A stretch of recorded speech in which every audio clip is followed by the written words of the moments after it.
नमस्कार दोस्तों। डेट आज की देखो 8 फरवरी 2025 है। स्वागत है आपका एटोएल डिस्कशन में। आज 3 इश्यूज हम डिस्कस करेंगे, तीनों डिटेल्स हैं। सबसे पहले देखो फाइनेंशियल एक्सप्रेस का हम आर्टिकल डिस्कस करेंगे, इंडिया और ईयू रिलेशंस से संबंधित डिटेल्स है। इस आर्टिकल को डिस्कस करेंगे और इंडिया ईयू रिलेशंस कॉम्प्रिहेंसिव ढंग से हमारे कवर हो जाएंगे। दूसरा आर्टिकल शशि थरूर का है। यहाँ पे कांग्रेस पार्टी के लीडर हैं शशि थरूर, लिखते अच्छा हैं, इंग्लिश डिफिकल्ट यूज करते हैं। तो ये कहते हैं इंडिया को देखो ग्लोबल एआई कन्वर्सेशंस में शामिल होना जरूरी है, अदरवाइज इंडिया दूसरों के बनाए रूल्स को फॉलो करेगा। तो ये भी आर्टिकल डिटेल से डिस्कस करेंगे। और यहां पे तीसरे नंबर पे एजुकेशन से संबंधित आर्टिकल है। इसमें ज्यादा पॉइंट्स नहीं निकल के आते, लेकिन फिर भी डिस्कस कर लेंगे। आज वैसे देखो दिल्ली के विधानसभा इलेक्शंस का रिजल्ट आ रहा है और एक चीज देख के मुझे थोड़ा सा दुख हुआ। हमारे ओझा सर अगर जीत जाते तो बढ़िया ही रहता। अभी तो वैसे देखो 8 राउंड की गिनती हुई है, लेकिन वो काफ़ी पीछे चल रहे हैं। मतलब इस रेट से तो हार जाएंगे। ओझा सर जीतते तो कम से कम कुछ तो आवाज़ उठाते यूपीएससी के बारे में, बोलते कि भाई कितना मुश्किल कर दिया तुमने फॉर्म भरना, बच्चों को कितनी दिक्कतें आ रही हैं। फॉर्म भरना यूपीएससी ने ऐसा कर दिया जैसे हाँ भी एक एलिमिनेशन तो यहीं पे कर दो बच्चों का। थोड़ा तो क्लैरिफाई करनी चाहिए चीज़ें, थोड़ा आसानी से एफएक्यूज कुछ ऐड कर दें फॉर्म के साथ में। डेली 3-4 बच्चों का मैसेज आता ही आता है कि सर फॉर्म भरने में ये दिक्कत आ रही है, ये दिक्कत आ रही है। खैर चलिए डिस्कशन स्टार्ट करते हैं। आज के डिस्कशन में पहला जो इंपोर्टेंट आर्टिकल है वो देखो इंडिया यूरोपियन यूनियन रिलेशंस से संबंधित है।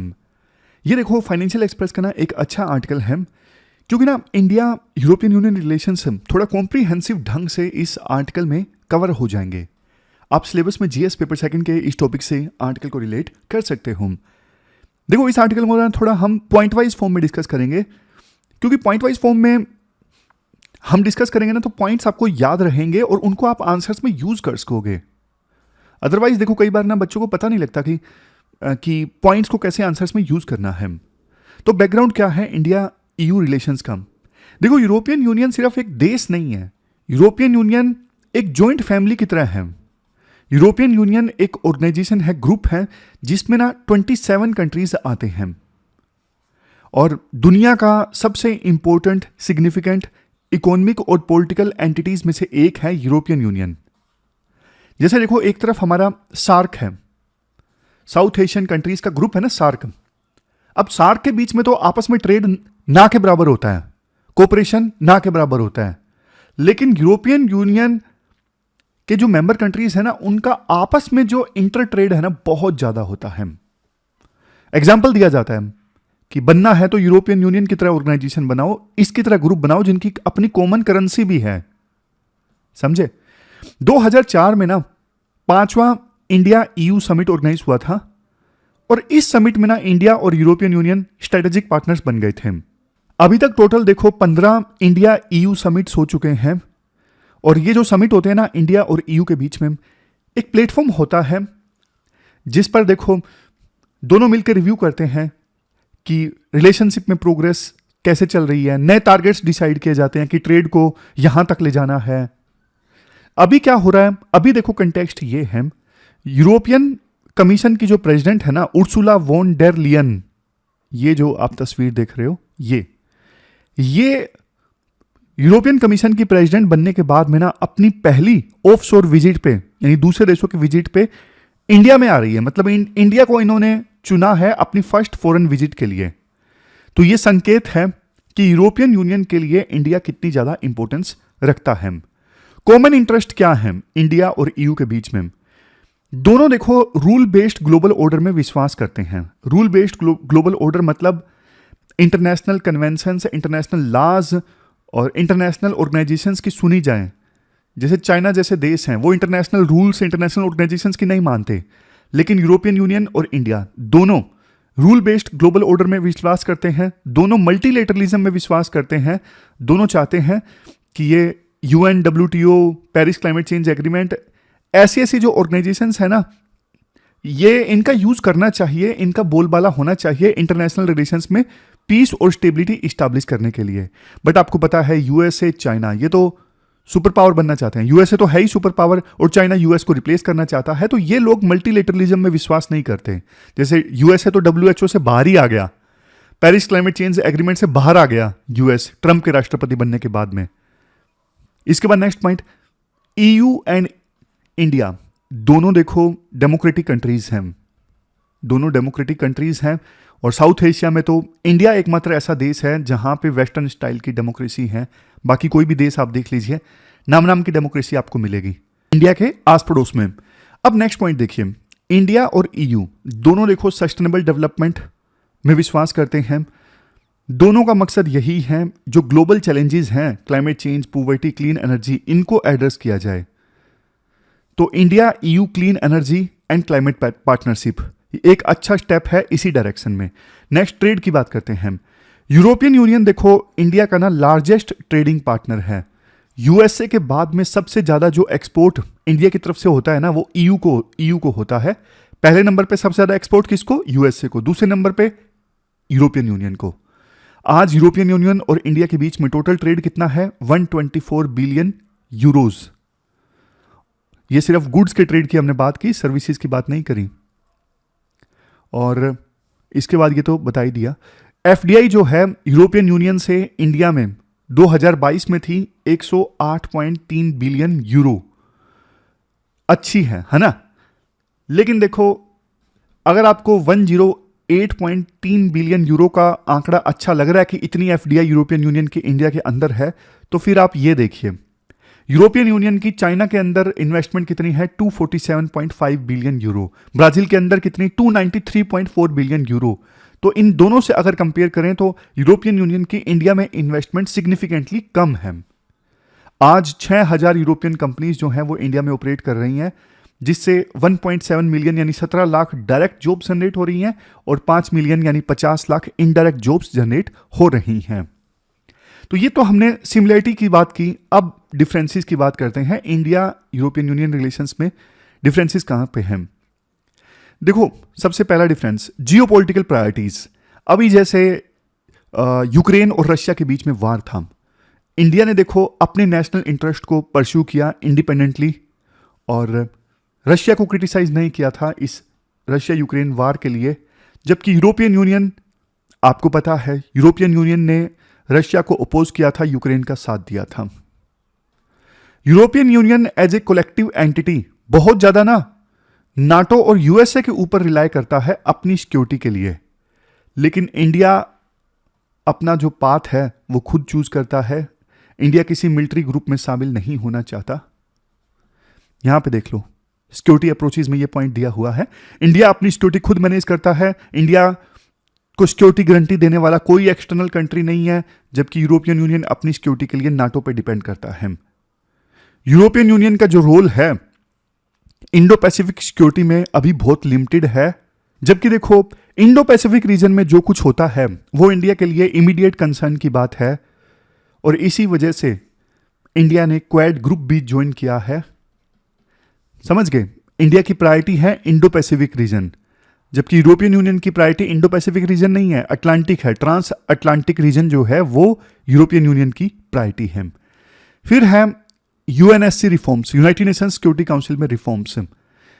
कई सारे यूरोपियन यूनियन के मेंबर्स ऐसे हैं जो इंडिया का समर्थन करते हैं यूनाइटेड नेशंस सिक्योरिटी काउंसिल में परमानेंट सीट के लिए, लेकिन इस मुद्दे पे ना यूरोपियन यूनियन का कोई ज्वाइंट स्टैंड नहीं है। समझ गए? कुछ मेंबर्स तो जरूर सपोर्ट करते हैं कि इंडिया को परमानेंट सीट मिलनी चाहिए, बट ओवरऑल यूरोपियन यूनियन का कोई स्टैंड, स्पेसिफिक स्टैंड नहीं है। नेक्स्ट पॉइंट है human rights and democracy promotion. देखो, इंडिया में ना ह्यूमन राइट्स का वायलेशन होता है, माइनॉरिटीज के साथ में ठीक ढंग से ट्रीटमेंट नहीं होता है। ऐसा कई बार यूरोपियन यूनियन आरोप लगा देता है, कंसर्न जाहिर कर देता है। तो इंडिया को लगता है कि ऐसा करके यूरोपियन यूनियन हमारे जो इंटरनल अफेयर्स हैं, अंदरूनी मामले हैं, उनमें इंटरफेरेंस कर रहा है, जो कि नहीं करना चाहिए। फिर देखो, यूरोपियन यूनियन ना चाइना के साथ में अच्छी रिलेशनशिप खास करके ट्रेड में मेंटेन करके रखता है, जबकि चाइना का तो ह्यूमन राइट्स के मामले में ट्रैक रिकॉर्ड इतना खराब है। उइगर मुस्लिम्स के साथ में इतना अत्याचार होता है, और तिब्बत रीजन में किस प्रकार से दलाई लामा के जो समर्थक हैं, बुद्धिस्ट मोंक्स हैं, उनके साथ में अत्याचार हुआ है। तो इस पे यूरोपियन यूनियन कुछ नहीं बोलता। ये यूरोपियन यूनियन का दोगलापन है, डबल स्टैंडर्ड्स हैं। और एक चीज ये देखिए, यूरोपियन यूनियन ना यूएसए के साथ मिलके डेमोक्रेसी एक्सपोर्ट करना चाहता है दूसरे देशों में, जैसे इराक में, लीबिया में, इवन अफगानिस्तान में। इंडिया को यह चीज पसंद नहीं है। इंडिया कहता है डेमोक्रेसी अपने आप आएगी किसी देश में, आप बाहर से इंपोज नहीं कर सकते किसी देश के ऊपर डेमोक्रेसी। जब कोई देश डेमोक्रेसी के लिए तैयार होगा तभी अपने आप डेमोक्रेसी वहां पे इवोल्व होके आएगी।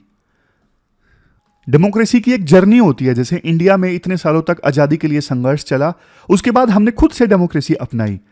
जबकि अफगानिस्तान में आपने देखा कि इस प्रकार से यूएसए ने बाहर से डेमोक्रेसी इंपोज कर दी, लोगों ने उसे पसंद ही नहीं किया, फिर से तालिबान का रूल आ गया।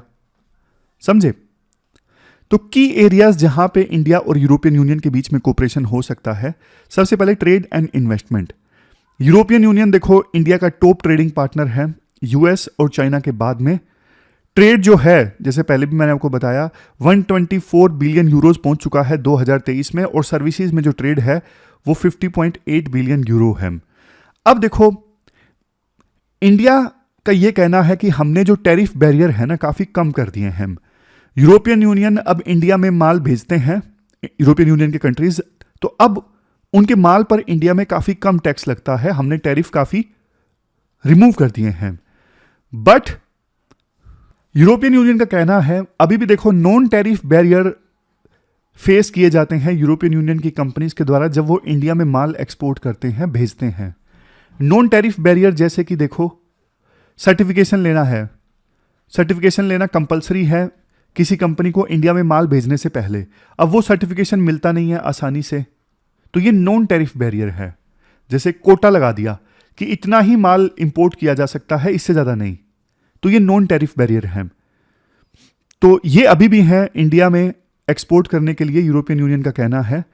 और यूरोपियन यूनियन की डायरेक्ट इन्वेस्टमेंट अभी भी इंडिया में काफी कम है, चाइना और इजिप्ट के मुकाबले में ये इंक्रीज होनी चाहिए। फिर देखो, इंडिया का ये कहना है हम जब यूरोपियन यूनियन कंट्रीज में माल भेजते हैं ना, तो यूरोपियन यूनियन के कंट्रीज माल को रिजेक्ट कर देते हैं और बहाना मारते हैं sanitary and phyto sanitary regulations का। जैसे इंडिया से कौन सा आम था ना, वो फेमस अल्फेंजो आम, वो गया यूरोपियन यूनियन में, तो उन्होंने शिपमेंट को रिजेक्ट कर दिया, बोला कि इसमें पेस्ट है, इसमें फ्रूट फ्लाइज हैं। तो उन्होंने बैन लगा दिया था कि फर्दर अब इंडिया से जो अल्फेंजो जो मैंगोज हैं वो इंपोर्ट नहीं किए जाएंगे। बाद में शायद वो बैन हटा भी दिया था, लेकिन काफ़ी सारे प्रोडक्ट्स के साथ में यूरोपियन यूनियन ऐसा करता है, sanitary and phyto sanitary regulations का बहाना मार के इंपोर्ट को सस्पेंड कर देता है। फिर देखो, एक पॉइंट ना यहाँ पे lack of free trade agreement से संबंधित है। इंडिया और यूरोपियन यूनियन के बीच में ना फ्री ट्रेड एग्रीमेंट को लेके काफी समय से बात चल रही है, लेकिन सिर्फ बात ही चल रही है। ना तो अभी कोई फ्री ट्रेड एग्रीमेंट है, ना ही एक दूसरे की इन्वेस्टमेंट को प्रोटेक्ट करने के लिए कोई बायलेटरल इन्वेस्टमेंट ट्रीटी है। समझ गए? तो यहां पे कोऑपरेशन हो सकता है। इसके बाद नेक्स्ट है क्लाइमेट चेंज। दोनों देखो पेरिस क्लाइमेट चेंज एग्रीमेंट के प्रति कमिटेड तो हैं, बट दोनों के चैलेंजेस अलग अलग हैं। इंडिया का फोकस अभी इकोनॉमिक ग्रोथ और डेवलपमेंट पे है, जबकि यूरोपियन यूनियन कहता है स्ट्रिक्ट क्लाइमेट रेगुलेशंस होने चाहिए।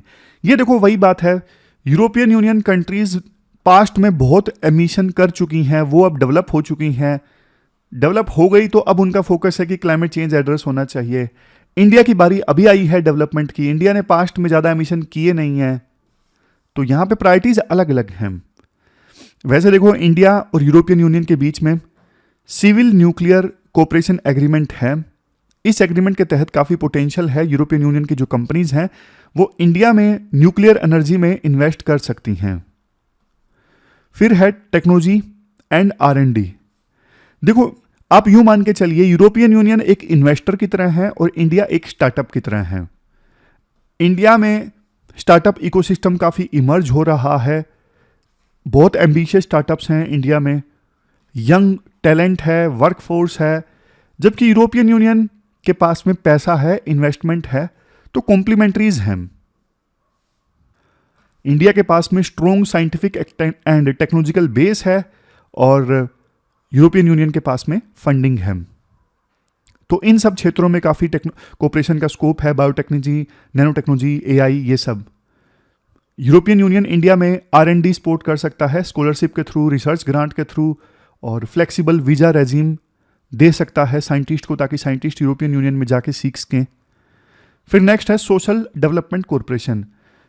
यूरोपियन यूनियन देखो फाइनेंशियल असिस्टेंस प्रोवाइड करता है इंडिया के सर्व शिक्षा अभियान और नेशनल रूरल हेल्थ मिशन को। और अभी तो ये स्कीम है, ये उलट पुलट हो चुकी हैं, दूसरी स्कीम्स में मर्ज भी हो चुकी हैं, है ना। तो इंडिया एक ब्रिज का काम करता है डेवलप्ड और डेवलपिंग कंट्रीज के बीच में, तो इसलिए भी इंडिया की जो इंपॉर्टेंस है वो यूरोपियन यूनियन के लिए काफ़ी ज़्यादा है। इसके बाद चैलेंजेस की बात है। देखो वैसे तो हमने डिफरेंसेस डिस्कस कर लिए, तो डिफरेंसेस वो काइंड ऑफ चैलेंजेस ही थे, लेकिन जल्दी से आपको बता देता हूं। Lack of political cohesion in European Union. देखो यूरोपियन यूनियन ना 27 कंट्रीज का एक ग्रुप है, तो यूरोपियन यूनियन की ना कोई कॉमन फॉरेन पॉलिसी नहीं है, तो इसलिए यूरोपियन यूनियन के साथ में डील करने में कई बार दिक्कत आती है। नेक्स्ट, चाइना का इन्फ्लुएंस काफ़ी ज़्यादा है यूरोपियन यूनियन के ऊपर। इकोनॉमिक टाइज चाइना के साथ यूरोपियन यूनियन के मजबूत हैं। ट्रेड नेगोशिएशंस काफ़ी स्लो चल रही हैं, जो मैंने आपको बोला फ्री ट्रेड एग्रीमेंट इतने साल हो गए साइन नहीं हुआ है। और नेक्स्ट, सिक्योरिटी और डिफेंस कोऑपरेशन यूरोपियन यूनियन के साथ में काफ़ी वीक है। यूरोपियन यूनियन से हम काफ़ी कम हथियार वगैरह इंपोर्ट करते हैं, जबकि रशिया चाइना के साथ में हमारा डिफेंस कोऑपरेशन, सिक्योरिटी कोऑपरेशन काफ़ी ज़्यादा मजबूत है। फ्यूचर प्रोस्पेक्ट्स की बात करें, ज़्यादा इफेक्टिव स्ट्रेटेजिक डायलॉग इस्टेब्लिश करना होगा यूरोपियन यूनियन और इंडिया को। बातें बहुत हो गई, एक्शन ओरिएंटेड अप्रोच की अभी आवश्यकता है। नेक्स्ट, बायलैटरल ट्रेड एग्रीमेंट मजबूत करो, जल्दी से जल्दी साइन करो, फाइनलाइज करो। Climate and energy partnership, green energy projects पे दोनों को कोलैबोरेट करना चाहिए, और यूरोपियन यूनियन को हेल्प करनी चाहिए इंडिया की, कि इंडिया जल्दी से जल्दी क्लीन एनर्जी में जो टेक्नोलॉजिकल गैप है उसे पूरा कर सके। फिर लास्ट में, security and geopolitical cooperation को एक्सपेंड करो। इंडो पैसिफिक रीजन में भी ना यूरोपियन यूनियन को एक्टिव रोल प्ले करना चाहिए, पैसिव नहीं रहना चाहिए। European Union India cyber security, counter terrorism, defence technology, इन मामलों में कोऑपरेट कर सकते हैं। तो ये हमने पूरा डिस्कस कर लिया। अब आपको ना बहुत सारे पॉइंट्स मिल गए, आपके दिमाग में एक तस्वीर छप गई। अब देखो ये इस प्रकार से आर्टिकल डिस्कस करते ना, तो आपको समझ में नहीं आता कि पॉइंट को कैसे यूज करना है, तो इसलिए पॉइंट वाइज फॉर्म में हमने ये डिस्कस कर लिया। अब चलते हैं आगे। इसके बाद नेक्स्ट जो आर्टिकल है वो देखो ग्लोबल एआई गवर्नेंस से संबंधित है, मतलब एआई को कैसे गवर्न किया जाए। शशि थरूर ने ये आर्टिकल लिखा है। आप सिलेबस में जीएस पेपर सेकंड के इस टॉपिक से आर्टिकल को रिलेट कर सकते हो। सबसे पहले ना आर्टिकल में शुरुआत में एक रियल लाइफ एग्जाम्पल दिया जाता है। नवंबर 2024 में ना मिचिगन यूएस में ना एक स्टूडेंट ने गूगल के एआई चैटबॉट, गूगल जेमिनी जो है ना, जैसे चैट जीपीटी है वैसे ही गूगल का जेमिनी है, तो इस गूगल जेमिनी से ना एक स्टूडेंट ने ओल्ड एज केयर के सॉल्यूशंस के बारे में कुछ पूछा। तो काफ़ी देर तक बात चलती रही, क्वेश्चन पे क्वेश्चन पूछता रहा स्टूडेंट। तो चैटबॉट ने ना अचानक से एक शॉकिंग रिप्लाई दिया और बोला कि you are a waste of time and resources, मतलब तुम रिसोर्सेज वेस्ट कर रहे हो, टाइम वेस्ट कर रहे हो, और तुम यूनिवर्स के ऊपर एक धब्बा हो, प्लीज मर जाओ। तो ये बात गूगल जेमिनी ने बोल दी। अब सोचो देखो, अगर कोई डिप्रेस्ड या फिर मेंटली वीक इंसान जो गूगल से या फिर किसी और चैट जीपीटी से, एआई से मतलब कोई सॉल्यूशन मांग रहा है कि कैसे मैं अपनी डिप्रेशन से निपटूं, तो एआई मान लीजिए ऐसा जवाब दे किसी डिप्रेस्ड पर्सन को, अच्छा है कि तुम सुसाइड कर लो, तो फिर क्या रिजल्ट हो सकता है। आप सोच के देखिए एआई कितना ज्यादा खतरनाक है। इसी वजह से तो बोला जाता है कि एआई को रिस्पॉन्सिबल और सेफ बनाना बहुत ज्यादा जरूरी है। एआई देखो पावरफुल है, लेकिन अगर सही तरीके से कंट्रोल नहीं किया गया तो यह बहुत बड़ा खतरा बन जाएगा। तो ये सारी बातें इंट्रोडक्शन में बोली जाती हैं। इस आर्टिकल को भी थोड़ा सिस्टमेटिक ढंग से हम डिस्कस कर लेते हैं। शशि थरूर आपको पता है भयंकर इंग्लिश बोलते हैं, आसानी से चीज़ें समझ में आती नहीं है, तो ना थोड़ा हम इसको सिस्टमेटिक ढंग से डिस्कस कर लेते हैं आर्टिकल को, ताकि आप ना पॉइंट्स को आंसर्स में यूज कर सको। अल्टीमेटली देखो यही मैटर करता है कितना ज़्यादा हम चीज़ों को यूज कर पाते हैं। जो लॉन्च वीडियो थी उसमें मैंने यही तो बोला था, जो उड़ान की सीरीज के बारे में वीडियो डाली तो उसमें मैंने क्या बोला, यही बोला ना। आज के समय में देखो कोई चमत्कारिक मेंटर, टीचर या फिर नोट्स नहीं है, सब कुछ फ्री में अवेलेबल है। सिर्फ ये डिपेंड करता है कि आप कैसे चीज़ों को यूज़ कर पाते हैं। तो अब अच्छे से चीज़ों को यूज़ करना जरूर सीखिए। तो एआई के बारे में हम डिस्कस कर रहे थे। आज देखो, एआई ना किसी एक देश की बाउंड्री में नहीं रहता। डेटा, एल्गोरिथम्स और इनोवेशंस जो है ना, आसानी से एक देश के बॉर्डर को क्रॉस करके दूसरे देश के बॉर्डर में जाती हैं।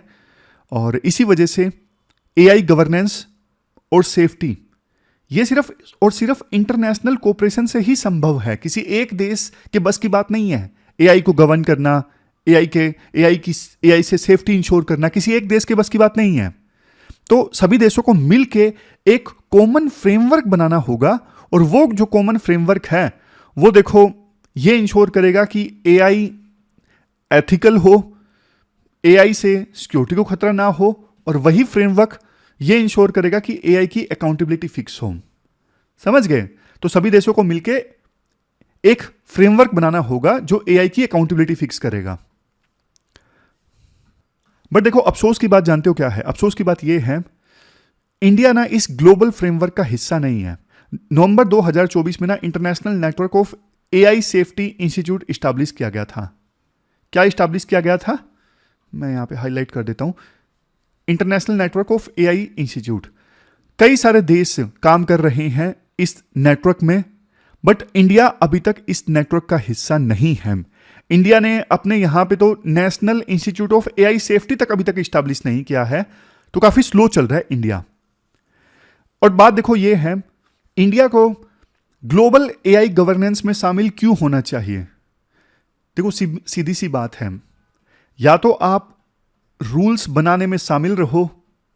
अगर आप रूल्स बनाने में शामिल नहीं रहोगे तो आप दूसरों के बनाए रूल्स को फॉलो करोगे।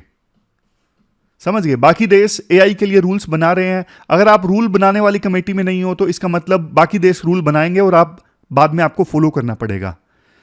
आज देखो, एआई एडॉप्शन में ना इंडिया ग्लोबल लीडर है। बोस्टन कंसल्टिंग ग्रुप के मुताबिक इंडिया में एआई का एडॉप्शन ना 30% है, जबकि ग्लोबल एवरेज एआई के एडॉप्शन के मामले में सिर्फ 26% है। टोटल चैट जीपीटी के जितने यूजर्स हैं ना वर्ल्ड में, 10% तो अकेले इंडिया में हैं। आज एआई इंडिया में इस्तेमाल हो रहा है हेल्थ केयर सेक्टर में, फाइनेंस में, एग्रीकल्चर में, लॉजिस्टिक में, अलग अलग सेक्टर्स में। तो अब हम एआई रेगुलेशन में पार्टिसिपेट नहीं करते हैं तो वही बात, दूसरे देश हमारे लिए रूल्स बना रहे होंगे और हमें वो फॉलो भी करने पड़ेंगे, बेशक वो रूल्स हमारे लिए अच्छे हैं या नहीं हैं। फिर इसके बाद देखो, शशि थरूर ये बोलते हैं, दुनिया में ना आज एआई सिर्फ एक टेक्नोलॉजी नहीं रह गया है, आज एआई एक जियोपॉलिटिकल वेपन बन चुका है। यूएस ने चाइना पर एआई एक्सपोर्ट पर बैन लगा रखा है, रिस्ट्रिक्शंस लगा रखे हैं कि चाइना को एआई नहीं एक्सपोर्ट करना है, और नेशनल सिक्योरिटी के नाम पे यूएस ने ये रिस्ट्रिक्शंस लगाए हैं चाइना को एआई एक्सपोर्ट करने से। लेकिन देखो, आज तो इंडिया सेफ है, आज इंडिया सेफ है। इंडिया को एआई एक्सपोर्ट करने पे यूएस ने रिस्ट्रिक्शंस नहीं लगाए हैं, लेकिन क्या पता कल को यूएस लगा दे ऐसे रिस्ट्रिक्शंस, फिर हमारे देश में भी स्टार्टअप्स को, रिसर्चर्स को एआई टूल्स और लेटेस्ट टेक्नोलॉजीज तक पहुंचना मुश्किल हो जाएगा। याद कीजिए, कल हमने आर्टिकल डिस्कस भी किया था, क्या इंडिया को अपना सोवरिन एआई फाउंडेशनल मॉडल बनाना चाहिए या नहीं बनाना चाहिए? तो राइटर बोलते हैं, चलो वो एक अलग इशू है। देखो, एआई गवर्नेंस में अगर ये बात लिखी होगी कि कोई एक देश एआई यूज पे बैन नहीं लगा सकता, तो ये इंडिया के फायदे की चीज है। इसीलिए तो इंडिया को ग्लोबल एआई सेफ्टी और गवर्नेंस में एक्टिव रोल प्ले करना होगा, ताकि यूएस बैन ना कर दे फ्यूचर में कि हाँ भाई इंडिया को एआई एक्सपोर्ट नहीं करना। अगर इंडिया एक्टिव गवर्नेंस में रहेगा तो फिर इंडिया ये प्रोविजन कर सकेगा कि कोई एक देश मनमानी नहीं कर सकता एआई के मामले में। दूसरी तरफ देखो, इंडिया को ना अपने देश में इनोवेशन फ्रेंडली पॉलिसीज अपनानी होंगी ताकि एआई स्टार्टअप्स ज्यादा अच्छे से इमर्ज होके आए। इसके बाद राइटर बोलते हैं, आज इंडिया के पास में ना कुछ स्ट्रेंथ है। इंडिया की स्ट्रेंथ क्या है? एक बहुत स्ट्रॉन्ग एआई इकोसिस्टम है इंडिया में। इंडिया के पास बहुत स्ट्रॉन्ग आईटी सेक्टर है, स्किल्ड वर्कफोर्स है। हमने डिजिटल पब्लिक इंफ्रास्ट्रक्चर काफ़ी अच्छे से इंप्लीमेंट किया है इसको, जैसे आधार है, यूपीआई है। इंडिया की स्ट्रेंथ ये है, इंडिया अफोर्डेबल, स्केलेबल और इंक्लूसिव एआई सॉल्यूशन क्रिएट कर सकता है। मतलब ऐसे एआई सॉल्यूशन जो सस्ते हैं, जिनको बड़े स्केल पे इंप्लीमेंट किया जा सकता है और जो इंक्लूसिव हैं, जो सबको साथ लेके चलें। जैसे देखो, हमने फिनटेक को और डिजिटल आइडेंटिटी को रेवोल्यूशनाइज किया है, मतलब यूपीआई देखो कितना बड़ा रेवोल्यूशन है, वैसे ही हम एआई गवर्नेंस में भी लीड कर सकते हैं। तो लास्ट में सजेशंस देते हैं राइटर, इंडिया को क्या करना चाहिए। सबसे पहली चीज, इंडिया को नेशनल एआई सेफ्टी इंस्टीट्यूट बनाना चाहिए। यूएस, यूके, यूरोप के देश ऑलरेडी अपने अपने देशों में एआई सेफ्टी इंस्टीट्यूट बना चुके हैं, बट इंडिया में अभी तक कोई डेडिकेटेड इंस्टीट्यूट ही नहीं है एआई सेफ्टी के लिए। दूसरी चीज, हमें international network of AI safety institutes में शामिल होना जरूरी है। इंडिया ने अभी तक इस नेटवर्क को ज्वाइन ही नहीं किया है। वही बात, अगर इंडिया रूल मेकिंग में शामिल नहीं होगा तो फॉरेन रूल्स को फॉलो करने के लिए मजबूर होगा। नेक्स्ट पॉइंट, अभी देखो इंडिया में जो एआई रेगुलेटरी हर्डल्स है ना, प्रॉब्लम्स हैं, उनको कम से कम करना होगा ताकि हमारे जो एआई स्टार्टअप है ना वो अच्छे से काम कर सकें। और सरकार को सपोर्ट करना होगा, हमारे देश में जो एआई स्टार्टअप्स हैं उनको फंडिंग मिले और उनको इनेबल करना होगा कि वो आसानी से ग्लोबली कोलैबोरेट कर सकें दूसरे स्टार्टअप्स के साथ में। कई बार गवर्नमेंट टू गवर्नमेंट कोऑपरेशन होता है ना, जैसे इंडिया और मान लीजिए यूके के बीच में कोऑपरेशन है, तो उसमें ये चीज़ डिसाइड हो गई कि यूके का ये स्टार्टअप जो है वो इंडियन स्टार्टअप को मदद करेगा एआई की फील्ड में। तो ऐसे कोलैबोरेशंस सरकार को करवाने होंगे और इसके अलावा एआई की रिसर्च में भी सरकार को मदद देनी होगी। ये सारी चीज़ें सजेस्ट करते हैं राइटर। और सबसे लास्ट में पॉइंट ये देते हैं, ये इंश्योर करना जरूरी है, देखो एआई अनबाइस्ड हो और सेफ हो, इसके लिए ना स्ट्रिक्ट एथिकल गाइडलाइंस सेट करनी होगी। और यह भी इंश्योर करना होगा कि एआई का ना गलत यूज ना हो, जैसे डीप फेक है, मिस इन्फॉर्मेशन है, या फिर किसी की प्राइवेसी का वायलेशन है, ये सब काम एआई ना करे, ऐसा इंश्योर करना होगा। अब लास्ट में राइटर एक फेमस कहावत बोलते हैं, या तो देखो आप टेबल पर होंगे, टेबल पे आप नहीं हैं तो फिर आप मेन्यू में होंगे। तो एआई रेवोल्यूशन में इंडिया पीछे नहीं रहना चाहिए। हर एक टेक्नोलॉजी डबल एज स्वॉर्ड होती है। आज के समय में इंडिया के पास एआई के मामले में एक जबरदस्त अपॉर्चुनिटी है और इंडिया को इस अपॉर्चुनिटी को खोना नहीं चाहिए किसी भी कीमत पे। तो ये पूरा आर्टिकल हमने डिस्कस कर लिया, चलते हैं आगे। इसके बाद नेक्स्ट आर्टिकल देखो एजुकेशन से संबंधित है। अपने सिलेबस में जीएस पेपर सेकंड के इस टॉपिक से आर्टिकल को रिलेट कर सकते हो। देखो 1990s और 2000 की शुरुआत में ना हमारे देश में एजुकेशन सेक्टर में काफ़ी रेवोल्यूशन आया। उस समय computers, mobile phones, digital technology ये सब इमर्ज होके आई। बट देखो असर रिपोर्ट ये कहती है, annual status of education report, 1990s में और 2000 के शुरुआती सालों में ना ये बात सच है कि एजुकेशन में काफ़ी एक्टिविटीज़ हुई, नए नए स्कूल्स बने, इंफ्रास्ट्रक्चर अच्छा हुआ, इनरोलमेंट बढ़ा। बट देखो क्वालिटी पे ध्यान नहीं दिया गया, क्वांटिटी पे ध्यान दिया गया, क्वालिटी पे ध्यान नहीं दिया गया। और आज भी इंडिया के जो स्कूल्स हैं ना वो क्वालिटी के मामले में काफ़ी पीछे हैं। कोविड-19 की महामारी आई थी, उससे पहले थोड़ा डेटा दिया जाता है मोबाइल फोन्स का।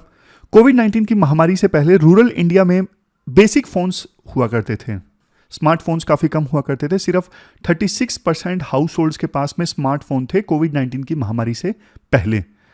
लेकिन जब महामारी आई तो फिर एजुकेशन के लिए स्मार्टफोन जरूरी हो गए।